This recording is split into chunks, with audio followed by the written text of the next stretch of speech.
Hello and welcome to episode 128 of the Nerds at Large Gaming Podcast. I'm one of your hosts, Darby Hallman. I'm Jeff Mayo. It's not 128. Oh, sorry, I got the 28 right. I'm sorry.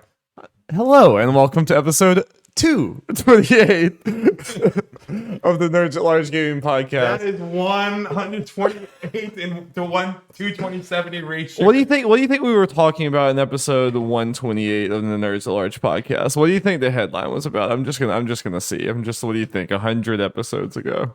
Let me think. Okay, so it would have been roughly 2 years to 2019.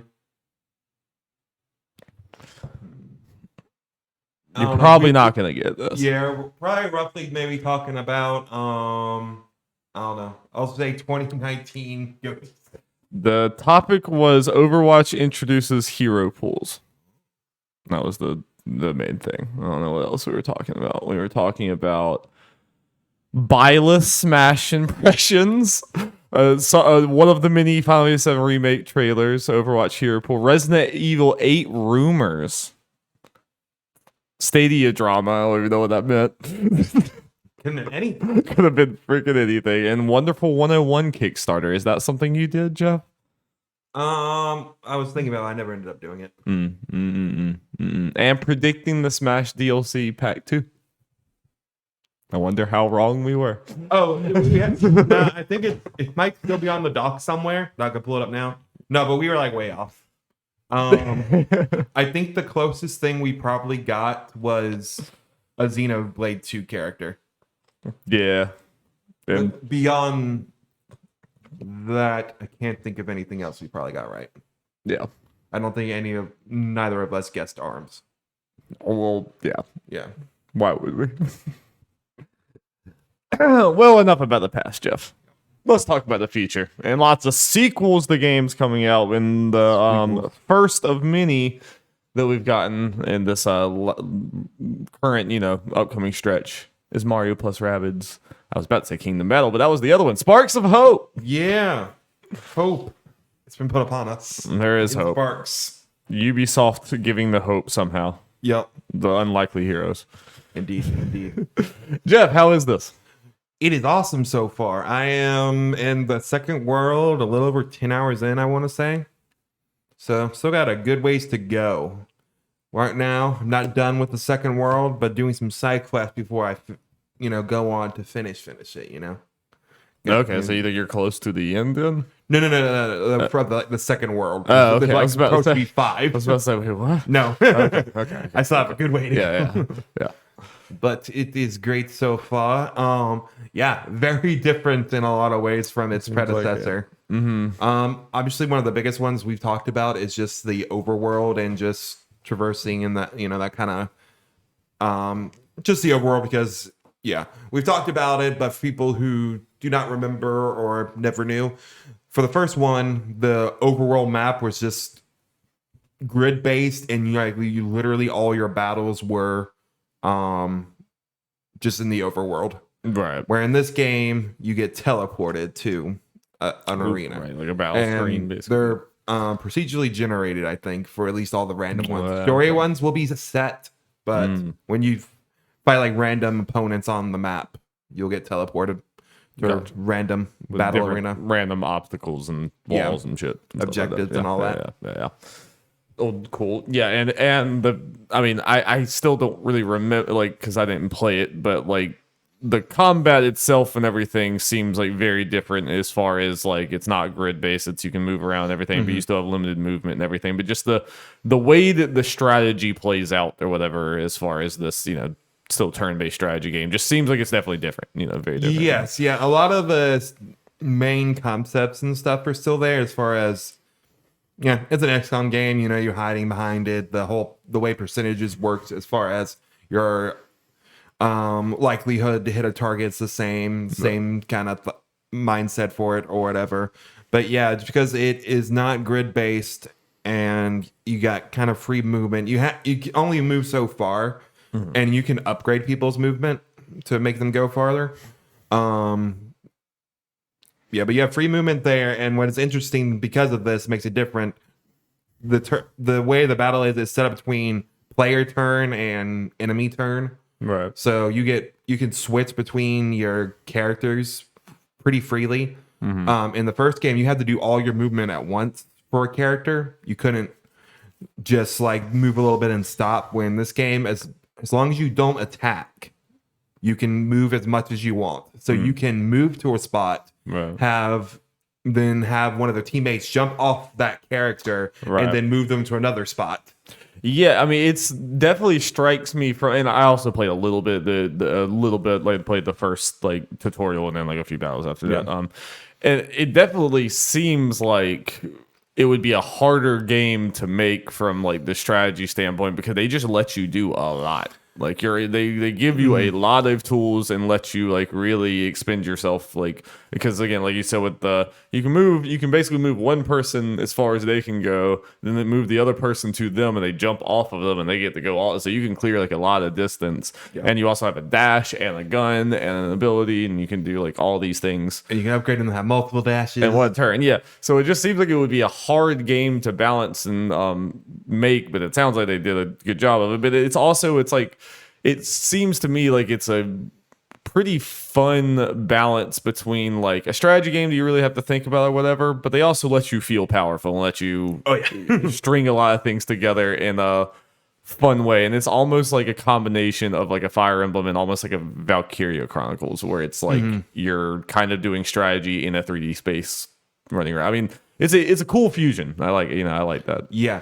This going off of, they give you so many options, is the sparks that are in this game, which are the little rabid lumas. They each have different abilities that you can use, equip to your character and use them. Like some of them are add elements to your dashes, so you can electrify people when you dash through them, which can be very powerful when you have someone like the new character Edge. I have upgraded her so she has 3 dashes in a turn. So I'm just electrocuting people all over the place. It's crazy. Or add elements to your weapon, or just other stuff like turn you invisible, which is pretty crazy. They do a lot of stuff. And I just got added in the second world, like I said, the option to equip a second Luma to every character. Spark to every character. Like, oh my god, so many options. Wow. Yeah, and every character has their own skill tree that are different from each other. There's like 4 different sections of the skill tree. And it's pretty much split up between health, which it's pretty much the same for every character. It just like, okay, increase your max HP, how much healing you get when you get healed, etc., etc. And then movement, which can be different between every of them. Like, for example, Edge can dash, I think, up to like 4 or 5 times. Dash like up to 4 or 5 times if you fully upgrade her. Wow. While like you can't make Mario get any additional dashes, for an example. So people have a specialization kind of. Yeah, and then their weapons. So, depending on what weapon, they have all different weapons and properties, that kind of stuff to upgrade that. And then their special character ability, which is like Luigi's an example, one I use a lot, is when someone moves in his line of sight, he automatically fires at them. Yeah. Luigi the sniper. It's so fun. Yes, and his range is so fucking far. Well, also I added on one of his upgrades is him able to shoot people through walls. Shoot through walls. Yeah, Wow. when he uses that. Wow. Yeah, that sounds very strong. Yeah. So what's also really fun about this is like, if I sat here and explained what every character does, I could easily make it sound like they're all overpowered, and that's kind of the fun thing about it. Like each character has definitely their uses where like, this is very useful. So when looking at reading some spoiler-free impressions of people who are playing the game right now, just seeing like all the different teams that people kind of do it as the main team, I shuffle around them all the time because it's more fun that way. Yeah. Instead of keeping their though. This was the same way for the first game, and I think it's the same way for this, where Luigi is probably one of the biggest staples, just because he is just insanely strong. Like he's one of the characters range, in the first one. Yeah, does the range and does some of the most damage. Nice. Yeah. So. I mean, so do you think with how much you're able to do, that's what you just talked about, like this whole time about just all the player ability things, all this stuff. Do you feel like they have put enough of a challenge to not make you bored with just like using all these abilities and some rolling of the over ones that do people. pushback, and especially with the story ones, they kind of do interesting things. Like one of them I just recently did. They're like these big rock cave looking things, but they do like wind blast, and there's like a giant one at the end you have to break, but the only way to break it is with bombs. Oh, okay. So you have to line up bombs to push them through the wind thing. You got to press buttons to send them off, but you got to kind of do it right so like the bombs don't move out of the way towards you or whatever. Make sure it gets all the way to the end. Gotcha. So it's a little bit of a puzzle inside the battle. It's like, and there are a bunch of enemies, so you got to make sure you're not getting hit while you do all the stuff. right. So they vary up the like objectives like that. It's like not always just kill the guys. Yeah, at least for the main ones, the like random battles and what could be like a lot of the side quest ones are pretty simple overall. Nothing like too crazy, like kill the enemies or kill certain enemies, reach the end, Right. something like that. Yeah. Yeah, I'm very into it from what I've seen. Like, I just watching you was like, oh, this just looks really fun. Like, it just looks like a cool, definitely a casual strategy game thing, but not casual in the just like it's just going to be boring. Like, just go attack the guy, you're stronger, you win. I mean, like, just the things that you can string together and the like creativity you can put into that seems very fun. Yeah. And even some of like the random battles, the fun thing is to figure out how to like a lot of the random battles for the most part when you're just like I said battling when enemies are just walking around the field. Those are the ones that are like, okay, these are usually very easy. The trick for yourself is to just try to like, okay, I'm gonna beat this in one turn. Nice. Without getting hit and all that kind of stuff is the way to do that. While again, some of the side quests and the main objectives are going to be a little more difficult and interesting. Nice.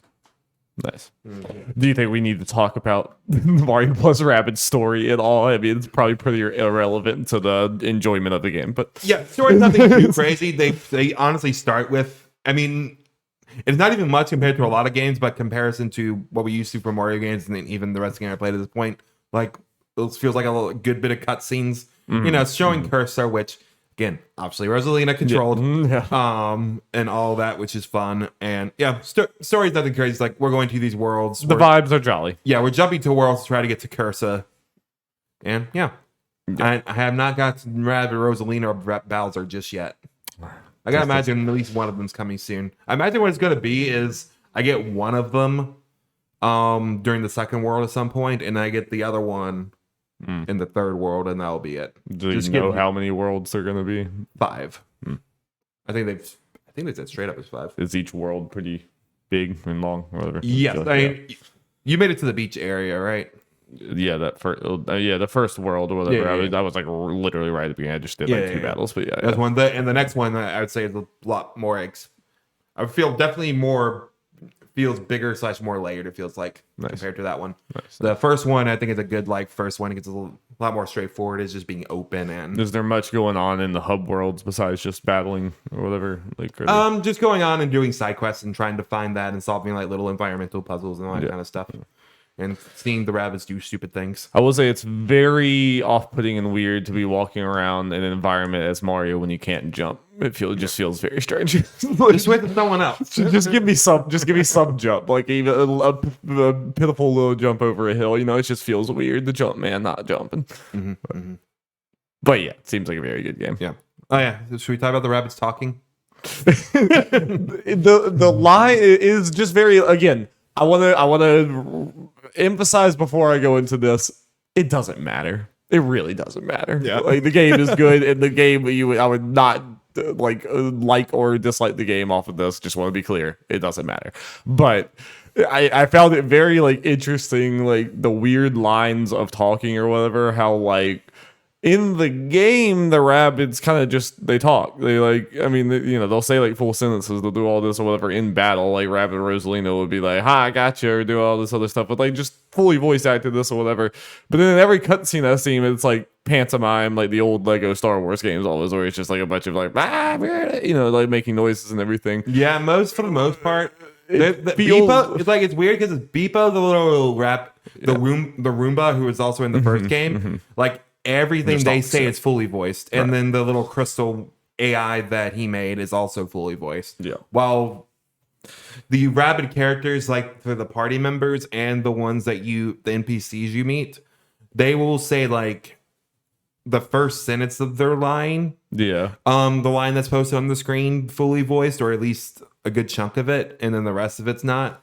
And then you have for the Mario characters that they do not, and even like Mario and Luigi just straight up don't talk. I think Luigi, if you get close to him during the first thing, he might say words, but not during actual cutscenes. While, and this is the thing, like in like other RPGs, Peach will be talking during cutscenes for some reason, not voice, but she'll talk while Mario doesn't. But yeah, that it's just like, I'm not even saying good or bad or whatever. It's just interesting because there's the different levels. They're like, yeah, Roomba gabbing all the way. You can hear the whole thing is voice actor, whatever. The Rabbids almost feel like the cutscene animators and the game designers didn't talk to each other. It seems like the cutscene animators are like, yeah, it's Rabbids, so they just go, do all this other stuff. And you get into the game, and they're like, hey, and it's like, wait, what? It's like, it seems like almost two different games. And then the Mario is weird because like they never let the Mario characters talk, but it's interesting that it's like there's different levels of even that. There's like you said, Mario Luigi's just completely nothing, but Peach just talks. From the like hour I've played, Peach has talked probably like second most as far as the dialogue she has said or whatever to the Roomba, but just no voice acting. So it's like very strange, the like weird layers of what Nintendo allows and what they don't. And I think this is kind of like pushing Nintendo on like, okay, they will allow, but there's certain, so the interesting you just thing, can't hear Peach, but she'll say things. Well, the interesting is what makes it weird is the mix of what Nintendo will allow and what Ubisoft will also allow. Because in the first game, besides like the Opera Ghost boss fight, really the Rabbids don't really talk that much or at all, especially not voiced. And that was a Ubisoft mandate. Right. But the team showed, according to them, the positive reception to the boss and was like, they were like, okay, yeah, sure, go for it. Yeah. So both companies are kind of conservative about what they do, but yeah, it's interesting. Yeah. I think it's a net positive to at least have the Rabbids at least have lines, even if the actual voicing is random as far as what they do. You know me, I'm way more for I'm in the full just voice acting route. I'm hoping the Mario movie just kind of like loosens up Nintendo, even if it's not for Mario, but just even for like Zelda or something. I don't need Link to gab up a storm, but like he talks already in the game. Just this weird silent protagonist thing. It's just weird. Yeah, I don't know. I don't have as much hope for Link, unfortunately, because like probably not. Yeah, Breath of the Wild, and especially like Hyrule Warriors: Age of Calamity, where there's a lot of talking from the other characters.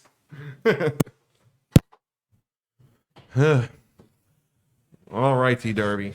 Well, dear listeners, can expect more talk for Sparks of Hope in the future, especially if me and Darby both complete it. You don't have to make a timestamp of this because I might talk about it more next time. But I have a very random game that I got or whatever that it was on sale or whatever, and I've kind of actually been obsessed with it like this morning and like yesterday. It's called Planet Zoo. It's basically like a modern zoo tycoon. And it's like very detailed. So it's like I've kind of gotten obsessed with just like designing zoos and stuff. It's just like very nice and therapeutic. Nice. Who knows? It's like it was very cheap and it's been very fun. But zoo building stream? Let's go, dude. I'll at least show off my zoo when I'm done. Or we're both sitting there and I tell you, do this crazy shit. I'll let the lions out to kill everyone. Yeah. Which you can do. Fuck them kids. You can do that in this game. All right, Darby. All right, let's talk about some news, though, Jeff. News jingle. Jingle, jingle, jingle. All right, you're going to have to school me on this one because I will admit that I have not kept up. It just sounded like it was a whole shit show just all over the place. Yeah, that's something I might have not talked about if it was just the beginning thing because it happened like literally right after we recorded. So the start of this is about 2 weeks old as of this recording. But the saga just kept on going. And that is the Bayonetta voice actor drama. So yeah, I have some timeline stuff. I'll just read through it and we'll just go. The original Bayonetta voice actor Helena Taylor claimed that Platinum offered $4,000 to voice the whole game and called fans to boycott the game. She also called out new Bayonetta voice actress Jennifer Hale. And also for all this, she claimed it was a $450 million franchise. which I think I know how she got that, and we'll get to it. Okay. Because you might be thinking that sounds absurdly high for Bayonetta. It does. It does. Okay. Yeah. And I think Kamina pretty much said she's not really telling the truth on Twitter. Mm. Yeah. I'm going to say the basic stuff and go into a little more details later. Yeah. Gotta make some stuff for Kamina stuff. According to Jason Schreier from Bloomberg, Taylor was actually offered at least $15,000 for the role, being like it was about 4-ish thousand per section, essentially like 4 or 5 sessions for the game. Okay, gotcha. Which was a significant, according to his sources, increase from what he made for Bayo 2. According to the report, Taylor rejected these terms, asking for a 6-figure sum and residuals instead. Yeah. Platinum then hired Hale and offered Taylor a cameo role. According to Taylor, had a follow-up thing, which I'll get into, mentioned that after like these counter-offers apparently happened, maybe like 11 months later, and then at that point Platinum was like, okay, we're just gonna get someone else. Wait, so sorry, she tried to come back. She tried. Taylor, did the whole counter offer with the your son. Yeah. And then it sounds like at some point after Platinum said no, they just went ahead like, okay, we're just gonna get someone else. Got Hale, and then like maybe roughly a year later offered her a cameo role. Gotcha. And Taylor said the report from Bloomberg and Video Game Chronicles, which reported similar things, was an absolute lie. And then a little bit later, I'm just going to kind of skim through her tweet thread she posted later. It's come to my attention that some people are calling me a lying gold digger. I feel the need to defend myself and my reputation in the industry. Secret. As I posted on part 3 of my video, jeez, I explained that the first offer was too low. That offer was $10,000 total. She did not mention that originally. She said it was $4,000. Remember, this is a $450 million franchise, not counting merchandise. Yeah, we'll get to that. I then wrote in Japanese to the cake comic, which is very important. Yeah. Talk to him in English. Yeah. He will ban me. Block you, asking for what I was worth. I thought that as creative people understand. He replied saying how much he valued my contribution to the game and how much the fans wanted me to voice the game. I was then offered an extra $5,000. So it makes the $1,500. Jason said. So I declined the voice of the game. I then heard nothing from them for 11 months. They didn't offer me a flat fee to voice some lines for $4,000. Which might be the one she originally said. Right. Any other lines was just $4,000 for 5 seconds of total fabrications. So the cameo thing might have been the 4,000. She made it sound like the cameo was the only offer. Yes. Right. Yeah. Said like the whole game. Which is definitely misrepresenting what actually happened. Yeah. There were not extensive negotiations. I've also been informed of ridiculous fictions that I asked for $250,000 and team player. I just asked for a fair living wage in line with the value that I bring to this game. I was paying a shockingly low total of €3,000, I think total, whatever, for the pounds for the first game, a little more for the second. I wanted to voice her, and I've grown interested in the game. I started in 2011. So that is everything. It's a lot of drama. It's a roller coaster. The way it kind of looked on the internet was everyone was supporting Taylor because, I mean, it's not a surprise. It sounds bad, like when you only have that, and it's like. And everyone knows voice actors get screwed with this. Right, yes. Yeah, there is an actual problem there in the service, under the service. And unfortunately, this whole thing kind of hurts that. Yeah. And I saw other voice actors supporting her, kind of opening up what they paid. I can't even remember what it was, but the guy who voiced Rivali in Breath of the Wild mentioned how much he made for voicing Rivali and a couple other characters, and it being insanely low. And there was some other niche game that he voiced some characters for. Because of the deal with that, he made a whole lot more money off that than the 20-something Legend of Zelda, yeah. So yeah, right. With that, and people morning, and then Jason Schreier thing comes out, and it was like, because obviously people trust Jason Schreier at this point, so why would he? And then she posts her Twitter thing, pretty much corroborating what he said, right? But also calling him a liar.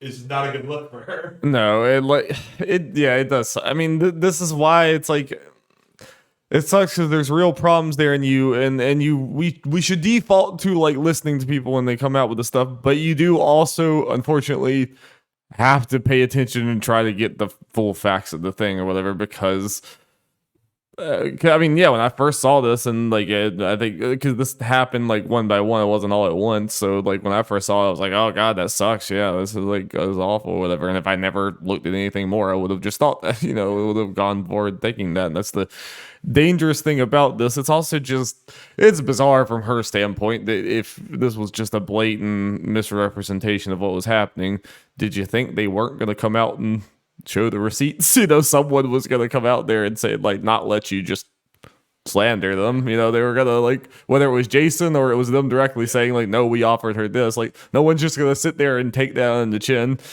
if it's just not true. It's like, it's a little puzzling from her side.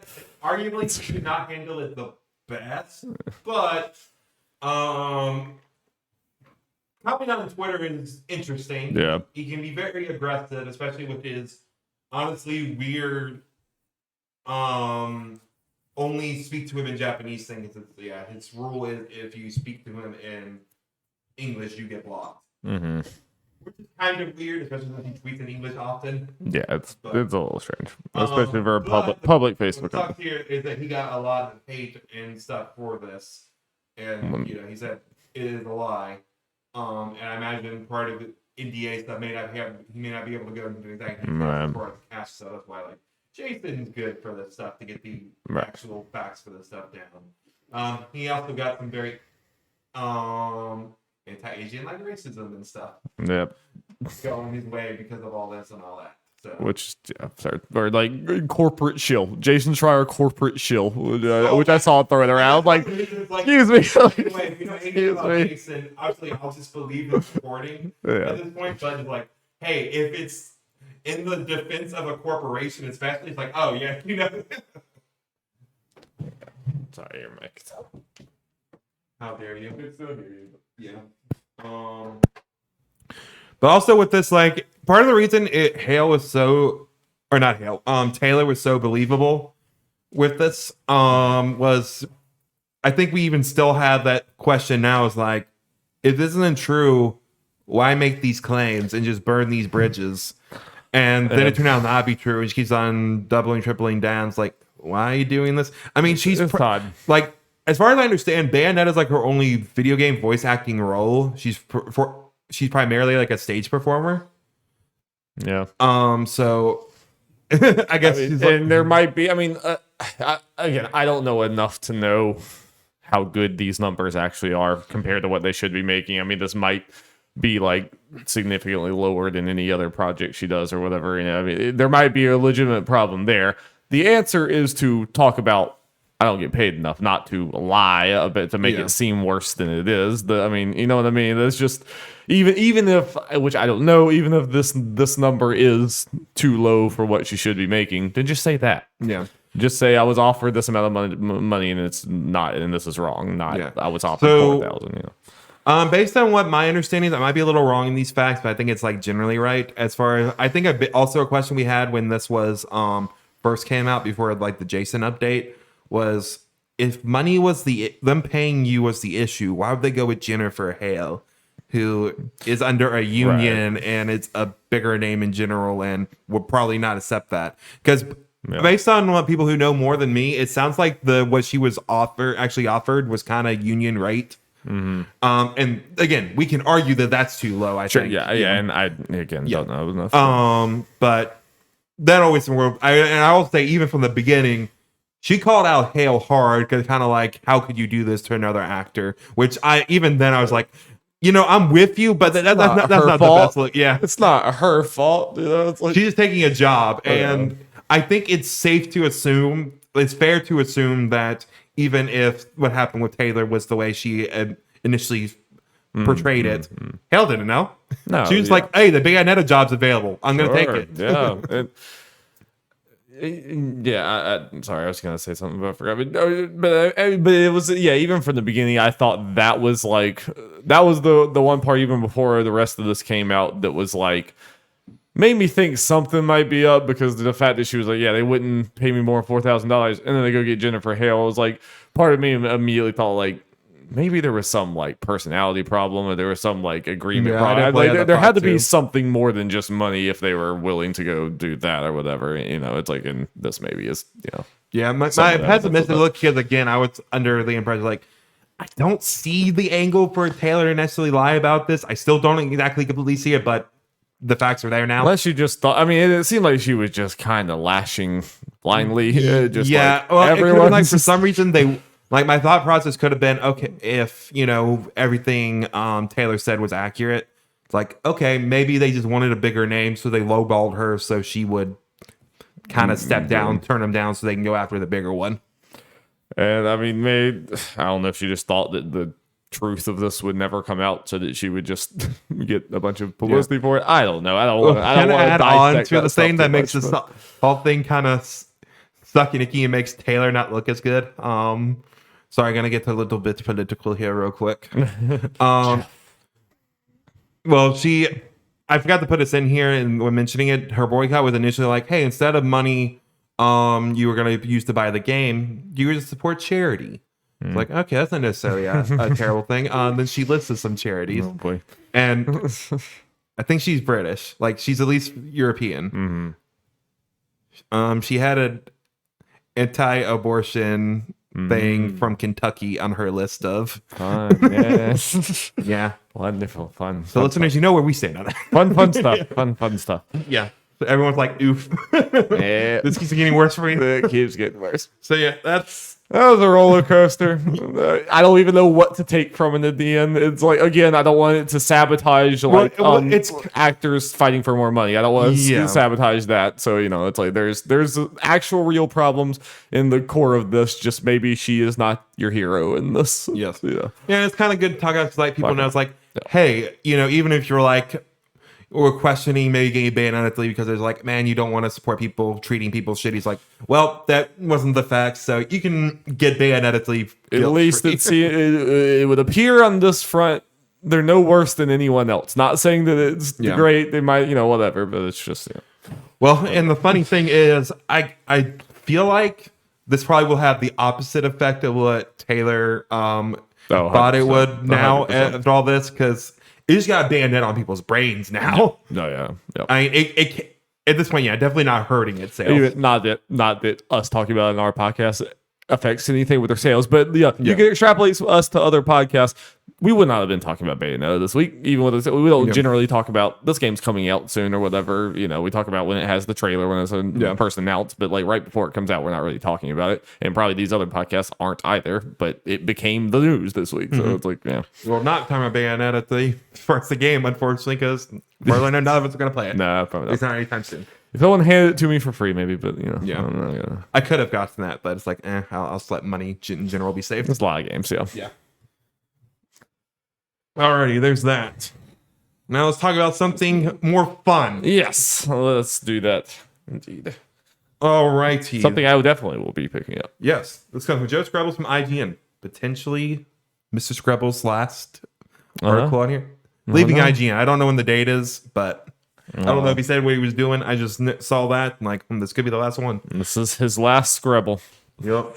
CD Projekt Red has announced that it will remake The Witcher in Unreal Engine 5 alongside developers Fool's Theory. This is one of the 5 new games the company announced earlier this month, and the previously went by the codename Canis Majoris. This will be a true remake, with the company saying it will be rebuilt from the ground up in Unreal Engine 5 and is in early stages of development. As part of the announcement, the company cautioned, "We want to do this right, so please be patient. It's going to be a while until we can share more details." Yeah, there's been a lot of talk about remakes and remasters and stuff recently because there's just so many of them or whatever, and there's different levels of reaction to it. This is one where I'm like totally needed. This is totally like just completely. I mean, we definitely have some like rumor ones and confirmed ones where we're like, does this need to happen? I think this is one where people will definitely generally agree, like, yeah, definitely.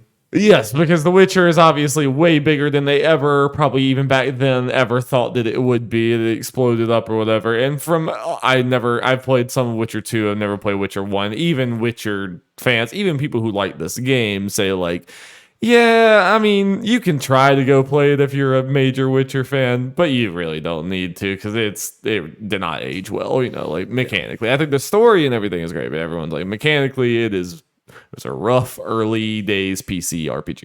It's pretty rough. Made from this small team in Poland. It's like it could use the facelift. I'm sure this is going to be a very transformational thing as far as when you look at how the first plays. Yeah, and what's kind of exciting about it is you gotta imagine if this is successful, which why wouldn't it be?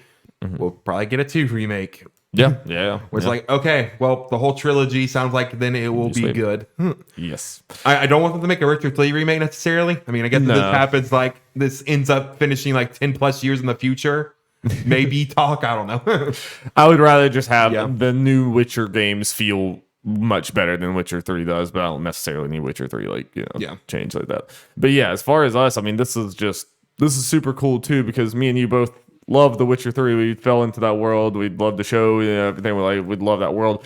It is kind of interesting that we jumped into this on Witcher 3, and it's not really one of those like story wise where it's like, yeah, you can jump in anywhere. It's like, not really. We did it anyway, and we had a good time. But there's definitely a lot of characters that it's like, yeah, it's him, and it's like, cool. I have no clue who the fuck that is. Yeah, we talked about it with everyone, but yeah, at least watching that first season of The Witcher definitely helped me get some basic background stuff. And I imagine that being able to see what CD Projekt Red's Witcherverse from the beginning of it will be very cool. To kind of actually get there underground level. And get some of these I'm super excited. So this is one of the projects that they had the ones we talked about last time, right? Because there was like one Witcher RPG and one we're like, okay, what's this? It's like, okay, this makes sense. And so this is being made by it's not CD Projekt Red, it's this full studio. But they are supervising them and like I think having at least like in the story and that kind of stuff very on it, not just leaving them up to all their own devices. Right. I tried to look at the studio to see like what they have done. It looks like they've been primarily maybe a support studio. They said they're About Us helping make Baldur's Gate 3, Divinity Original Sins 2 DLC, Hellblade: Senua's Sacrifice, Outriders, and Gord. Yep. They got a couple other games under their belt. Oh, that original games. So yeah, this will be a while like all the other CG. I mean, that's the thing that does suck. Like, I respect them and I can appreciate them being like, hey, here's everything we're working on. Yeah. But it does suck. Like, okay, this is all years away.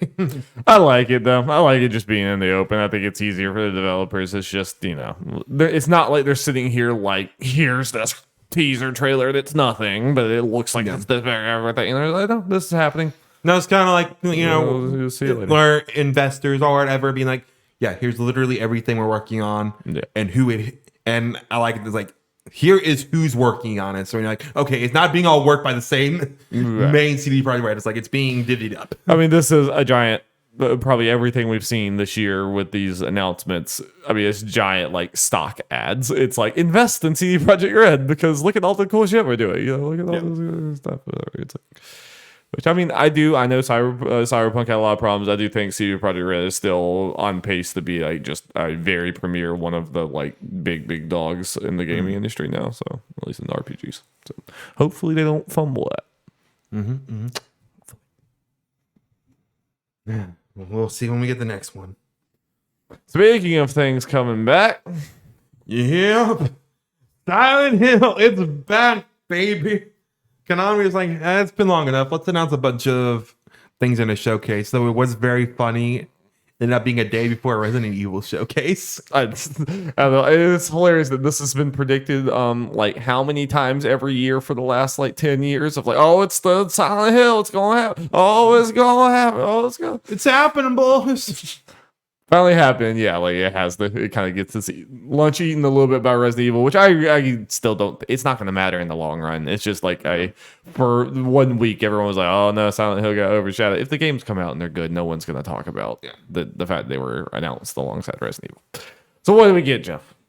Silent Hill 2 remake from Blooper Team is I would say the big one. Yep. This has definitely been long rumored. People are kind of like, okay, because unfortunately Blooper Team's games haven't been the best. Yeah. And as we've gone on, I've seen a lot more, unfortunately, hate towards them, like the medium. Yeah, which that's dumb. I think it's one of those where it's like, yeah, because of the track record or whatever, they haven't earned the immediate like excitement about hearing their name on there. I mean, I think that's fair. It's fair to not be just immediately like, yes, I'm happy about this or whatever. I would say give it a shot. Don't bury them or whatever before it goes. I mean, because you would hope that they have. It's Silent Hill. You would hope that Konami is going to like oversee this and want to try to make sure it's good. We'll see. I mean, I'm not saying to have like faith in it, but don't just bury it immediately either. It is a Silent Hill 2 remake, which is something that you want. Yeah, I think to be fair, because on the internet, not everyone's like, "Oh, this could be garbage." Kind of like, I'm not as hyped as this I should be. Which that's fair. They have to earn that. They have to earn that from you. So, but it's definitely something I am interested in because obviously, if we talking about it over the course since we've been doing this, getting more into those kind of horror-ish games, and it's like Silent Hill's a big one that I haven't even attempted, and Silent Hill 2 is the big one. It's like, hey, this sounds good. Like, let's go. Oh, I hope it is. Yeah, I'd be interested. That I did play some of the original one. I think I've watched it all the way through, and it's very cool horror game. Very different, very unique. Yep. Speaking of different and unique things, just in general, the stuff in this game, Silent Hill Townfall. From the developer No Code Studios, who worked on Stories Untold and Observation. 2 games I have not played, but I've heard really good things about. I have to. And from publisher Annapurna. So, okay, So, Annapurna is publishing this game? Apparently. Oh, okay, interesting. So, that also piqued my interest. Like, this could be, hey, it's Annapurna. Does good games. Yeah, for the most part. Yeah. But it should at least be interesting. I think that's the kind of exciting thing potentially about this. These lists of games as we go through them is they definitely don't all seem being from the same thing, like the same kind of game, probably. For sure. Either whether it be vibes or even gameplay style. For sure, yeah. Next one. So we know nothing really about what kind of game that is. No, we haven't actually really seen, besides a little bit of Silent Hill 2 Remake, we've seen very little footage. And if it's going to be like some third-party publisher, Annapurna is pretty high up there with what I want from Silent Hill. Especially this could be a smaller scale game. A weird indie Silent Hill sounds good. No, I'm down. Silent Hill F. Such a funny name. It's just, I don't know. Anytime you have F in chat. Yep. Set in 1960s Japan, it is narrative driven, written by acclaimed Japanese writer Ryukishi 7, and will focus on the psychological supernatural mysteries of Silent Hill. Isn't that just Silent Hill? Like, are they all focused on the psychological supernatural mysteries of Silent Hill? I imagine it'll be left, yeah. But even more so. Even darker, more storier. I wish we had more details on just like what kind of games these last two are exactly. But hey, you went from no Silent Hill to 3 Silent Hill projects. So. Only 3, Darby? Well, isn't the other one... Okay. Silent Hill Ascension.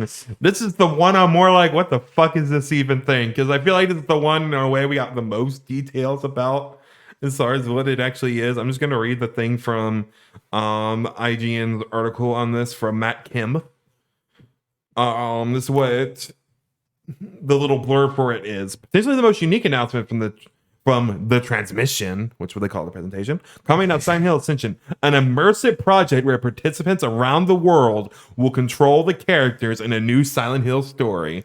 Basically, a Let's Play Pokemon version of a new Silent Hill story that will be live on multiple platforms.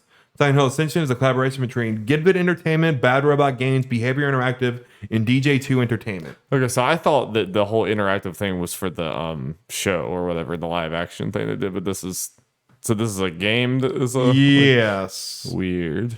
We're an immersive project. Odd. Yeah, I don't know what this means. It could be interesting. Yeah, it could be an absolute trash fire, but it could be cool. I mean, it sounds like they're trying something different. So is it almost like a Telltale or Supermassive type game where you're just making decisions? It sounds like participants around the world. Like that's the confusing thing too. Like, yeah, so is this a game? So it's like there's only one playthrough ever? Yeah, I was about to say, is this a game that do we go buy it? And then like, what? Or is it? I'm very, confused on that. And finally, Return to Silent Hill, a new movie directed by Christoph Gans, which was the director apparently of the previous ones. And this is the third movie in that series. Silent Hill's back, baby. Yep. You will ask and all you that shall crazy receive shit. many years later, but you shall receive. I hope it works out. I'm definitely not like completely convinced that it will, but hey, you got a shot at it. You got a shot at it. Yeah, we'll see. Yeah.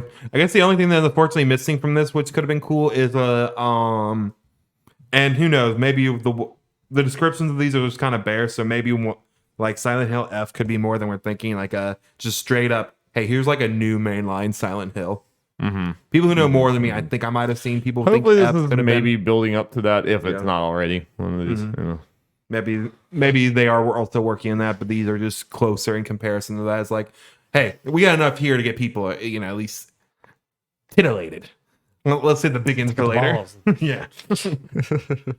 All right, are you ready for NPDs? NPDs. God, this gotta be the fastest we ever got into NPDs on a podcast. I know. It's fine. Yeah. We have sleepy energy. I'm hungry. Yeah. It's good. Okay. This is one I'm definitely going to make you try to guess because I double checked. There are 6 new games in the top 8. In the top 8. Wow. Then that's a lot more than normal. Okay. So as far as the top 8 goes, 2 and 7 are the old games. So let's start number 1. What game's that? I feel like we already even talked about this and I've already forgotten. I'm so bad at remembering what came out until I hear it. Numero uno. Is it the sports game? It might be. Is it? No, Madden came out in August. I will say 1 and 3 are sports games. Is it NBA? The new NBA? That's number 3. What is number 1? He says a new game? Yeah. Okay, I would have said Madden. But I'm almost certain that came out in August, so it was number 1 in August. Okay, think of the MLB, the show? That already came out a long time ago. Yeah. Okay. You've named 3 of the giant sporting game franchise. What is what we would consider the 4th one? Oh, FIFA? Yeah. Okay. I don't know when FIFA comes out. Apparently September. Yep. So there you go. Yep. So 1, 2, and 3 are FIFA, Madden, and NBA. Nice. Some things never change. Now number 4, it can be considered a sport.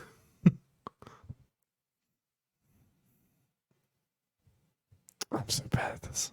Give me a hint. You own this game. Oh, fuck. Oh, Splatoon? Yep. Splatoon, baby. Let's go. With no digital. I would say that's pretty good. Be under NBA, FIFA, and Madden. Yeah. I mean, it was literally like the top selling game in Japan of all time or some shit, right? I mean, It technically doesn't need any other countries to be a success. No, probably not. No, Everything else is gravy to it can literally only release in Japan and be fine. Number 5. It is, in a way, a game you own. Oh, is it Overwatch? No. Okay, that doesn't really make sense because there's really no sales. You don't own this version of the game. It's a game that is quite beloved to you. It might have had some controversy if it should have existed or not. Is it Last of Us? Yes. Okay. No, okay. Number 5, Last of Us Part 1. I don't know if that's low for it or not. Yeah, with it only being PS5, I think that sounds fine. And you have 3 sports games and everything. Like people probably dwarfed a lot of this. I would say that's not that bad for a remake that didn't do all that much, and it's PS5 exclusive. I think that's not bad. And I think they expect this to be a longevity move, like for this to just keep selling and selling as people like watch the show and get PS5. So I think that's a fine start. All right, I'm going to come up with creative hints for you to get the last 2 games. No, Lord. Number 6, just one word, pizza. Is it? Wait, there's no way it's freaking like Shredder's Revenge or whatever the fuck. You're on the right track with that. Multiverses. No. Livers on this? No, they fell off apparently. So I think the Founders Pack got off sale. So Is it the Cowabunga collection? Yeah. Oh, that feels good. that's a win. That feels good. That is a win. That's awesome. Number 7. Old game, Saints Row. Okay, I was about to guess Saints Row like last time until you said the one word pizza. I was about to guess Saints Row for the last. Saints Row. This is the second month on that. Right. Yeah. So hang it in there. No, that's good. I mean, it was a popular franchise in the past. Even if it's not reviewing the best, it's not the biggest surprise. It would sell decently well. Mm-hmm. Now number 8, Mario Kart 8. No. So many times it's been... Unfortunately, got knocked down 2 spots because all the new games at number 10. It's another new one. There's a lot of new games this month. This one is a win for anime.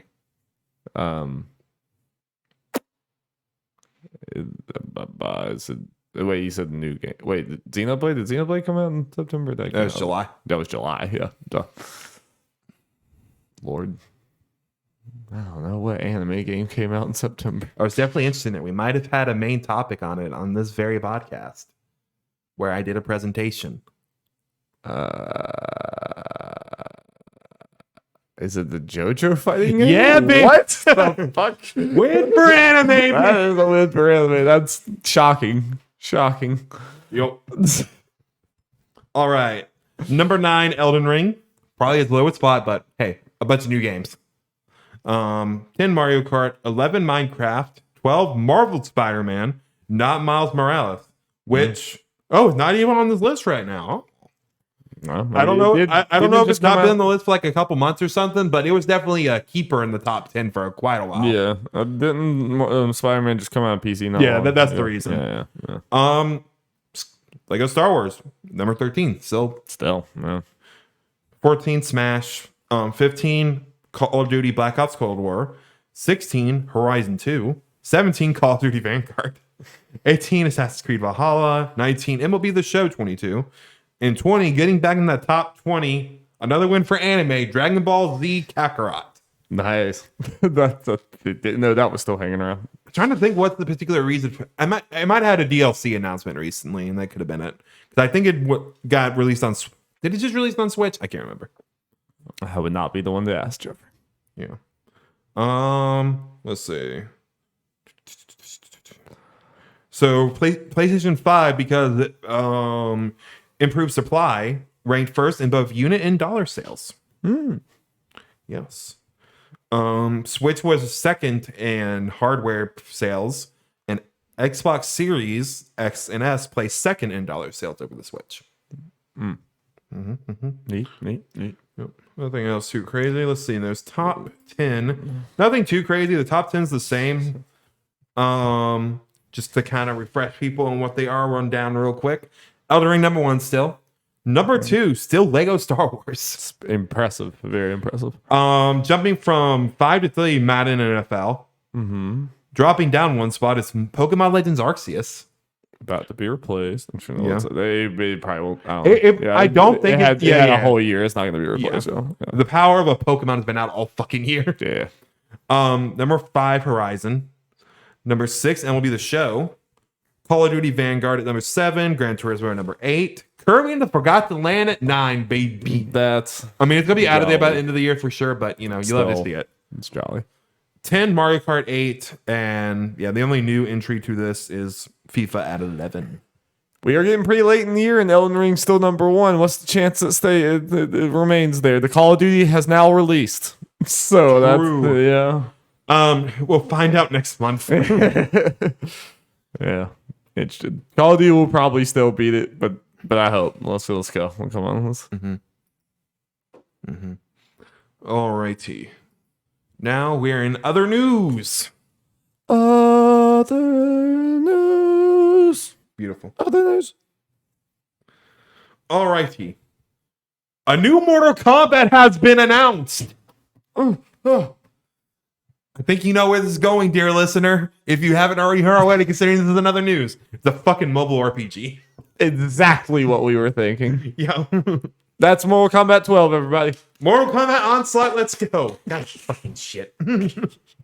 Mobile RPG? What is it? It's just a clicker. Yeah, it's all about clickers from Last of Us.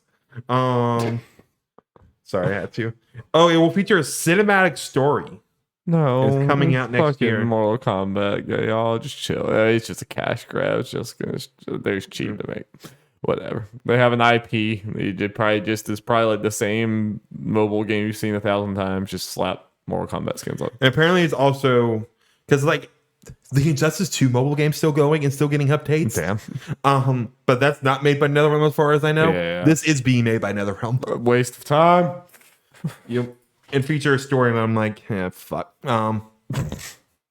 Sonic Prime. It's gonna be right on Netflix on December 15th.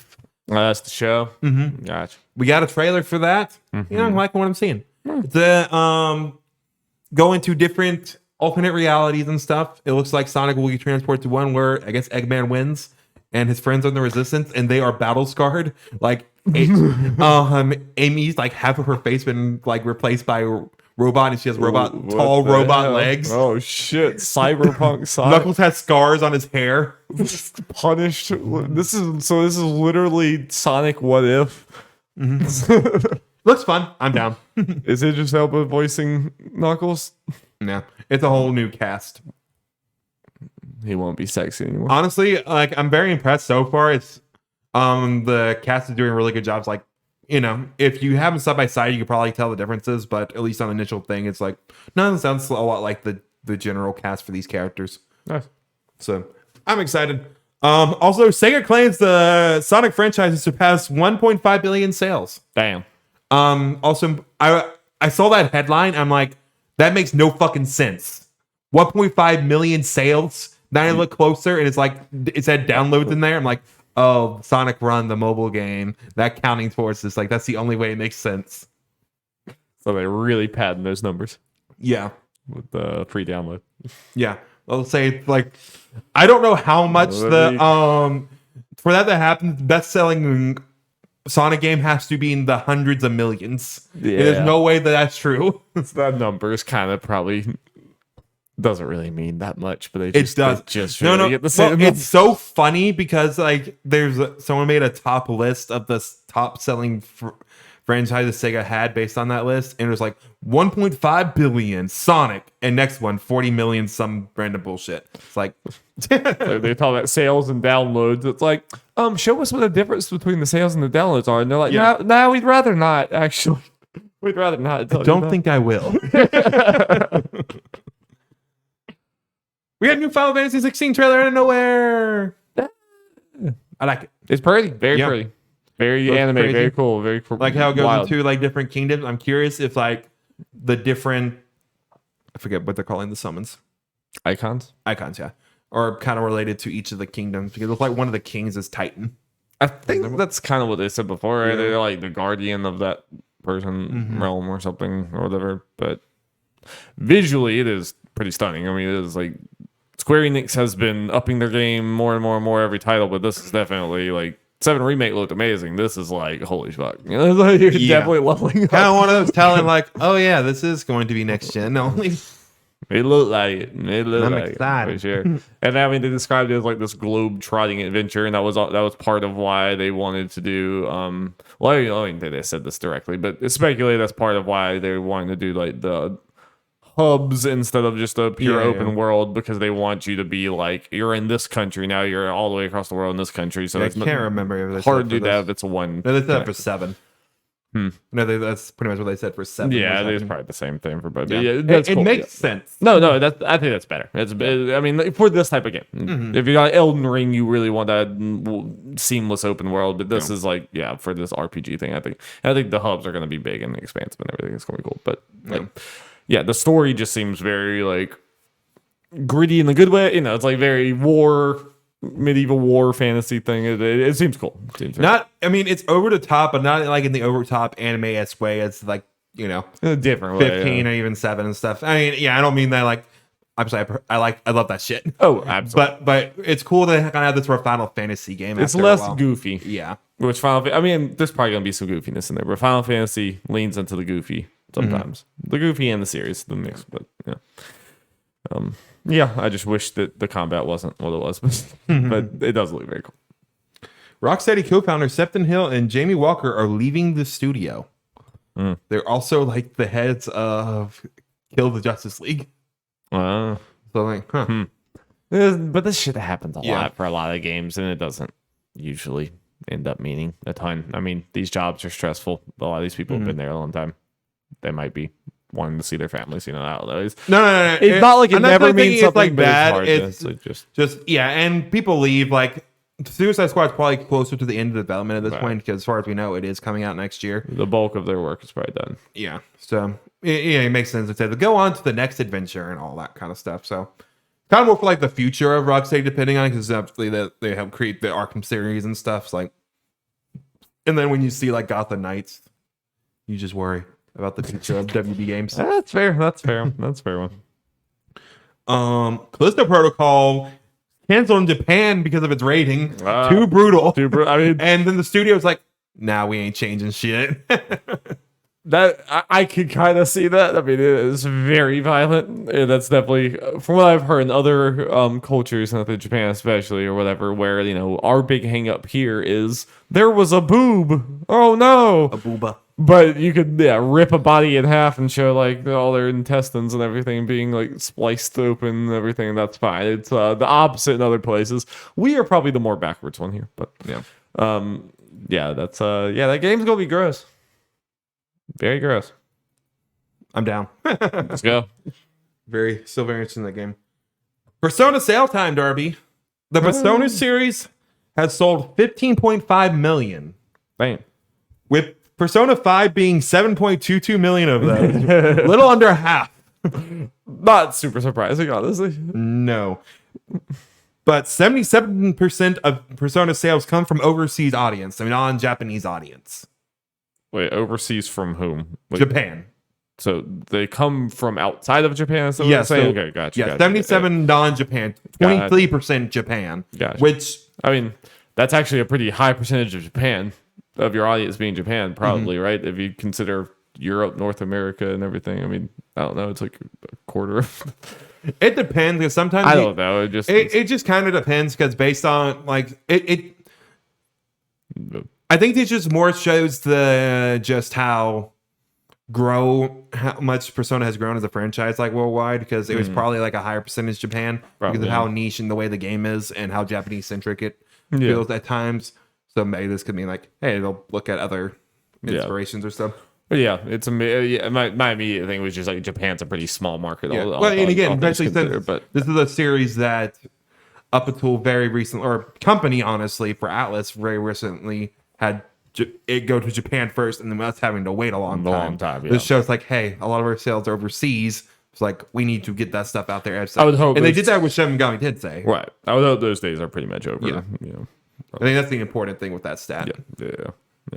And P6 is going to be an event, baby. Oh, yeah. It's going to be a big deal. Should have been announced by now, but it is what it is. Somerville, coming November 15th. Get that date out of nowhere. They posted a trailer, but it was just like slowly fading into like the title and then the date. It's like, okay, that's not a trailer, which is fine. I don't need to see more of this game. No, very good surprise. I will definitely be playing this over the Thanksgiving, Christmas thing, whether I imagine it won't be that long. So I would say that's probably a one-nighter. Probably, yeah. That's my plan, to start it like once it gets dark kind of early so I can get through that. I hope it's weird as fuck. I mean, obviously so many inside vibes. Inside's one of my favorite games of all time. It's just one of the few games that I'm like, it's pretty much a perfect game. There's literally nothing wrong with it. Part of it is small, but it's like there's literally nothing wrong with it. I'm like, please just be weird as fuck. Let's go. Yep, I am excited and I'm very curious. Just because we talk about potential, like the GOTY nominees and stuff for like Game Awards. That's something fun to talk about sometimes. Hey, if this reaches inside levels, it's probably right on that threshold. And anyone who's within the game or Nerds at Large bubble, we can agree on 3 games. The other 3 are kind of toss-ups. Yeah. So, good inside style game could hit that spot. Absolutely. Marvel Midnight Suns, not out yet. Well, we got some season pass information. Announced that Deadpool with a wizard hat, Storm, Venom, and Morbius. It's Morbid Oh, time. it's Morbid time, baby. Morbid time Announced- never stop. It's coming with the season pass. Hey. It's Morbid time somewhere. You know what I'm saying? True. It's always be Morbid time. Especially if you're Jared Leto. Yeah, this is fun. This is kind of one of those things that makes me feel better. I'm potentially getting Midnight Suns later on. Maybe once some of the stuff is out so I can play as these. Assuming, depending how they do it, like these characters, like actually during the main story. You know what I'm saying? Yes. I think this is a fun set of heroes. Because they all have some connection for the most part to like the mythical stuff that Midnight Suns does. I think a potential criticism of the roster so far is that it has a lot of ones that aren't really connected. Like it just can be look like the big MCU center like Captain America, Iron Man, Spider-Man, which might have some light mystical connections, but nothing too crazy. Thing quite as weird. Yeah, but the character like Moon Knight not being in is weird. Oh, I didn't even know he wasn't in that. Yeah, that does seem strange. Morbius is one of those that probably should have been in the beginning, to be honest. And if you go by straightly like, hey, this is a Midnight Suns game. Yeah. And, it's funny, like, oh, Morbid time, the meme. It's like, that's one character that he was a character before Morbid time. Yeah. I just wanted the game to come out to just see how it is, just see what people think. Cause, definitely not completely sold, but it could be very fun. Indeed. And finally, One Piece Odyssey got a gameplay trailer, a nice 7-minute trailer going over some of that gameplay stuff. Where that hype up at? Darby, it's dangerous. I'm getting too excited for it. For an anime RPG. Yep. It looks good. No, it is. The more that we are seeing it, the more like I'm just feeling good about this game actually being good. How good? That's up for debate, but I'm feeling better about this being, well made and actually the time being well spent on it. I agree. I don't have a whole lot to say, but it's just I think everything we've said before, it just seems like it's copying Dragon Quest, which is a good idea. If you just want to end up with a quality game, but it's like that. Well, and also they go into more details of it. The thing that kind of obviously in a lot of ways it is just straight up Dragon Quest, but some of the stuff they do in it is kind of interesting. I like the setup for like some of the side quests is you just going around getting bounties, which obviously big enough pirate world, yada yada yada, could be fun doing in these memory worlds, and just the showing more of Alabasta for the first memory world and showing the towns and just kind of how many like actual people are in there, which was a fear I did have when the game was officially announced. Like, oh, it's just gonna be on like pretty much a deserted island. It's like, are we not going to see a lot of actual people here? Right. But them showing the stuff, like, as I mentioned last week when I went over potential world ideas, like, okay, yes, I feel better about that. And while we had like demo footage to kind of go over, this was the first time that they like officially showed off some stuff of the battle system and kind of explained it. And the biggest thing, because it's pretty basic turn-based stuff for the most part, which is fine, that's great. That can set it apart, at least doing something different, is something we knew, but way more details, is the battlefield's going to be separated into different like little circles for it. So like you have, I think it was 4 like characters from your party on the field at one time battling. They're at least at the start of the battle going to be separated. So it's going to be like 2-on-1 or 1-on-2, whatever. And you have to move on to another circle, you have to defeat your opponent in your circle. Or they said some people have long range moves. For example, they give Nami the Navigator. She had this rod that can like summon lightning. She's like, you can use moves like that to attack someone and help out an ally in another circle. Yeah. That is interesting. Like, the different separate battles that are interconnected. I mean, it's something. Yeah. And what also fun people pointed out is One Piece is a big like 1-on-1 or 2-on-1 battles, kind of like that. So in some way, it's a very loose thing to like, oh, that's kind of fun. Like, hey, that's kind of how the anime goes with battles. It's a little nod to like, give it again. Yeah, it's just, it seems like they're not really overthinking it. It's like they're taking a tried and true formula that works, but they're like finding ways to interject unique things and just more One Piece specific things, you know, like vibes and feelings and things. Like, I think it's gonna be good. Yeah, I feel pretty confident. Yeah, and again, it's very fan servicey, but the fact that they are injecting the memory worlds in there, it's like, okay, we can kind of go through the story of One Piece in this JRPG without literally just going straight through it. Yeah. Which I think will be fun. I agree. I'm happy for you, and I'm excited to hear more about it. Yes. I think it also is just something that shows true about it. Besides my biases, essentially how it looks is like even Alex's seems to be all in on it at this point. Even him, curmudgeon old man. And I'm not used to him being interested in any JRPG ever. No. Well, speaking of a JRPG, No. it is Japanese. It's not really a role-playing game. No. It's No. I'm gonna bring a random Twitter beef thing or thing that went viral. Pokemon, not a JRPG. Resident Evil, JRPG. You role play as Leon. You are. You're not playing yourself. No. Jeff, tell me about Resident Evil Village: Shadows of Rose. It is the DLC that is following the Resident Evil Village. Is any part of this going to be spoiler free? I mean, it's up to you. I guess beginning. I can say general thoughts before going deep into spoiler free for right now. We will tell you when we do spoilers. So overall, I like the DLC. I definitely have some issues with it as far as like, just some gameplay as design decisions and story things, which I will get into. It's like, again, enjoy the stuff. Like, man, I kind of wish you'd maybe did something a little different or more. I will say for design things, without going into specific stuff, is a lot of reused assets, which you could have maybe told from the trailer. But also, I was like, okay, I knew they were going to use it like Lady D's castle that's in the trailers, but I was hoping it's like a mixture of that and then some other unique set pieces and all that. It was a little bit too much of just copy and paste. Yeah, I mean, they did different stuff with it, which was interesting to kind of give a new, especially one thing I'll get into that makes it very different and look at it a different way.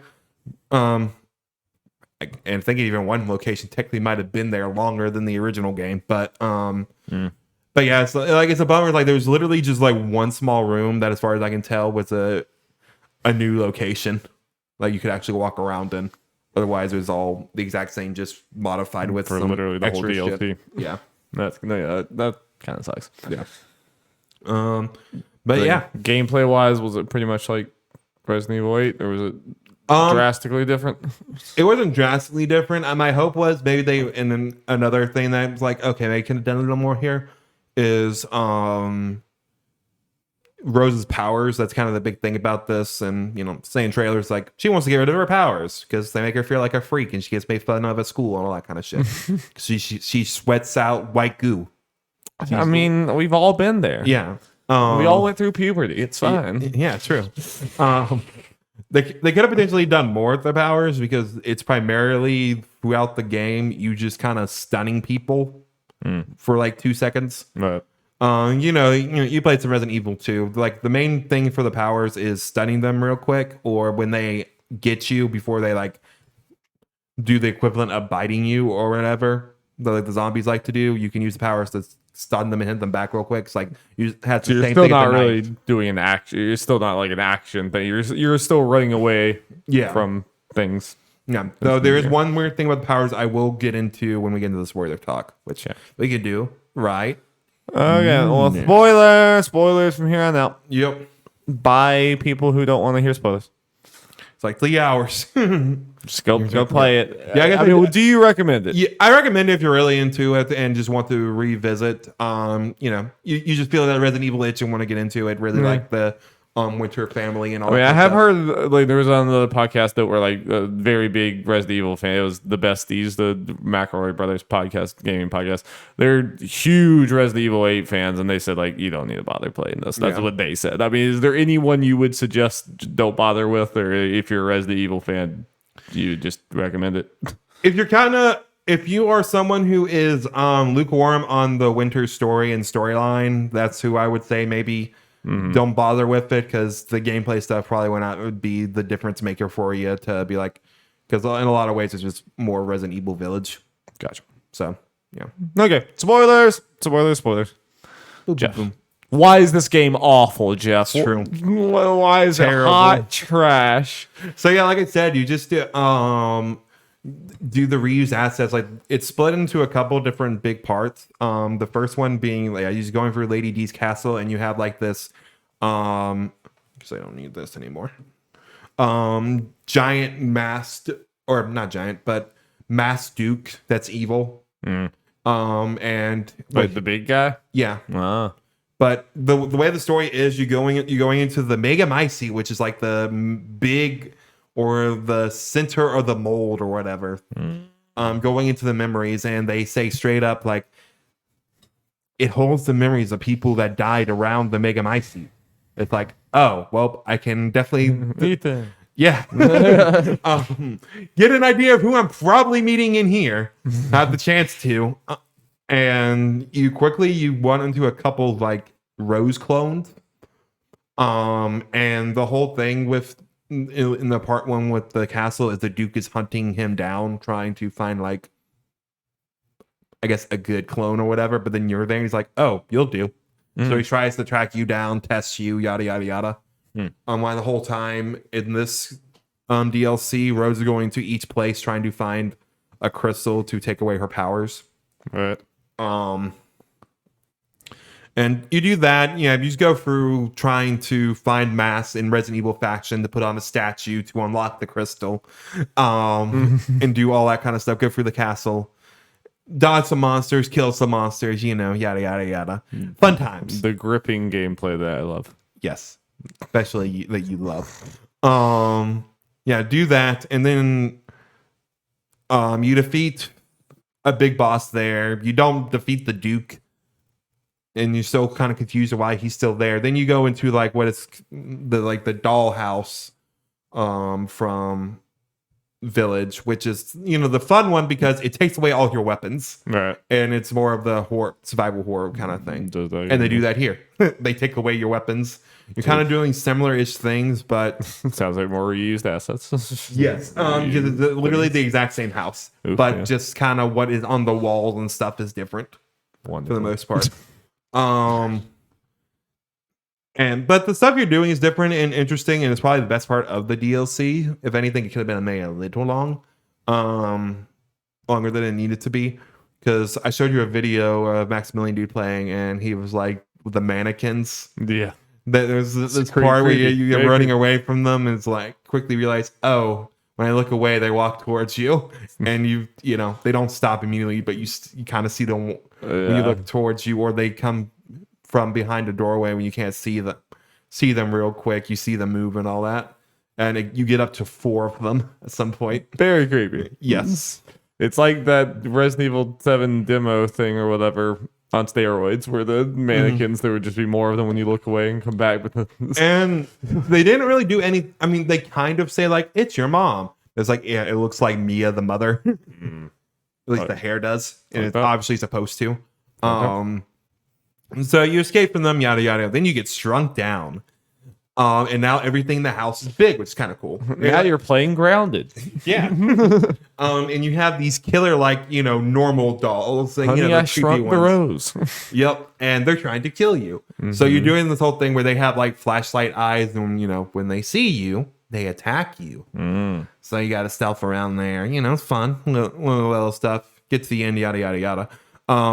And then at the end, the person behind this whole house is Evelyn, who is kind of like the big bad of Resident Evil 7.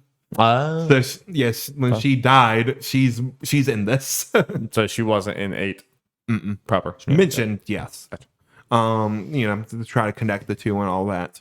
So you do that, and throughout this whole thing, in the close to the beginning game, you see these words pop up on the wall and trying to guide you. And at some point, it's like, where it's like, what's your name or whatever, and the words like your guardian angel, like, so your name's like Michael or something. It's like, yeah, we'll go with that. It's like, okay, it's Ethan. It's the most clear thing ever. It's definitely not supposed to be a surprise. So yeah, that happens. Ethan's guiding you, yada yada yada. It's kind of cute because like this is Ethan's first time interacting with his now adult daughter, right? Since she was a baby, and Rose not knowing at first that she's actually interacting with her dad. Yeah. They go into sweet moments of like, and it gets brought up like the dad, Ethan leaving her, sacrificing himself. So he's like leaving her, and he's like, "Do you hate him?" and all that kind of stuff. Like, no, all that kind of cute moments. Yeah. You go on. I'm trying to remember what happens exactly after the house. I think it was like pretty straightforward from there. You just kind of you go through like at the end of the game the original game where you become Chris Redfield and kind of mowing down people. It looks literally like that as far as the village kind of being ruined in nighttime and on fire and all that kind of stuff. Kind of going through there, yada yada yada. Then you fight the main villain of Resident Evil Village again. Now this is the part that's kind of weird. I'm like, man, you could have done more with this because they give you more powers. Ethan's about to die, and Rose is pretty much did the whole thing with her losing her abilities, and she decided to save Ethan to kind of get her powers back. Like, nah, I need these. So you go into the final boss, and suddenly you have a bunch of new abilities for the final boss. You have these weird like teleportation dodge and all that kind of stuff. You can summon like just for one tree battle. roots out of the ground and all that kind of shit. So was that disappointing just because it's just for one battle? Yeah, it's kind of like it's kind of cool for the power trip and all that kind of stuff. But at the end here, it's like you could have potentially used some of this stuff to like in the main game to kind of make it more different and show why she was different and powerful and stuff. It's like they mentioned like Rose is so powerful. It's like we're not really seeing it here. Yeah, because a lot of the stuff she kind of basically does is just a lot of stuff you do in other Resident Evil games and stuff just under a different descriptor or whatever. Right. Just the way you do it is technically different. Yeah, and then literally she gets out there or whatever, yada yada yada. The Mega Man is like just I don't know if destroyed or whatever. Says goodbye to Ethan. She's out of the magical spirit mind world. And then literally the same ending cutscene of Village Place where she's at Ethan's grave. Right. So one for one, nothing the same. But what's kind of interesting about it is now we have more context for things. Like it puts it under a different light because at one point the army man that's kind of like chaperoning her jokingly calls her Evelyn, and she snaps at him. Like, oh, now we know that she's actually met Evelyn. So that makes more sense. Yeah. But all this was really none of this was after 8. It was just all like leading up. No, to it was it was technically in between the ending of 8 before the time skip, and then when the actual time skip last scene happened. Yeah. So that's why I want to get to some of your actual critique. So you're disappointed with the story thing because you didn't really get much closure. You didn't really feel like you got anything additional after 8. It was not filling Rose and doing all that kind of stuff and meeting Ethan and all that. But yeah, it does kind of suck. Especially, I think part of it is because I kind of marketed this as the end of the Winter Saga. So I was like, okay, this is going, bummer that's DLC, but if we get kind of closure with, I guess, what happened with Rose or something afterwards, it's good. It's like we're technically in the same spot I thought we were at the end of Village. Right. Yeah. Just with a little more context as far as Rose's feelings about her powers and feelings on Ethan and all that. Yeah, I think that's understandable to be disappointed in that, especially if, they said it's the end of the Winter Saga, so there's definitely a chance that is really just it. I think that would be incredibly lame if, we just don't see Rose ever again. Yeah. Again, especially since, in the mainline game, technically the cliffhanger is, oh, his daughter has grown up and all that kind of stuff and is training under Chris. And then, the DLC... which doesn't explore that at all. It literally ends in the exact same place. Same cutscene and all. Yeah. So, yeah. And the problem is it is a time skip, so I don't know if they're going to want to commit to Chris being old. Yeah. Yeah. And all that. And old grandpa still got it. So my hope is, even though they say that this is the end of the Winter Saga, that just means it is the end of I guess the Mold Saga, where it's focusing on what happened at the beginning of 7 and the consequences of what happened in 7 leading into 8 and stuff. Yeah. And then it's like, okay, well, technically that stuff's kind of done. Now we just have a girl with powers that's a good guy. So I just hope that means maybe in future games, even if she's not the main character, where she's the only one you play, maybe she is a playable character alongside like Chris or a new character or something. And this isn't in her. It might happen because it feels very weird to like connect her to Chris in the future, but then just never touch that again. Yeah. And I find it impossible to believe that they're going to be able to restrain themselves and not have Chris in future games because they just do it all the time. So it's like I feel like she'll have to be something. And as I talked about, the also possible other thing they do for 9 is they set up at the end of 8, which also involves Chris. So yeah, Chris is gonna, I have to imagine, be heavily involved in 9 one way or the other, no matter what direction they go. But also would be on because especially with this, like, hey, I know her as a character now. She's a cool character. I'd like to see more of her. Yeah. Well, sorry, Jeffrey. It is what it is. I had overall a good time, but yeah. But definitely not exactly what was billed. What was advertised as the cool conclusion to the we're gonna get all this new stuff. And reused assets. I thought it had been long enough. I would have hoped that they could have gotten something more interesting. And I mean, it sounds like you were not alone. Everything I've heard has been like from it's okay to I kind of regret buying this. If that's basically the two things I've heard. So bummer. Indeed. Well, ladies and gentlemen, that's a podcast. There's a podcast.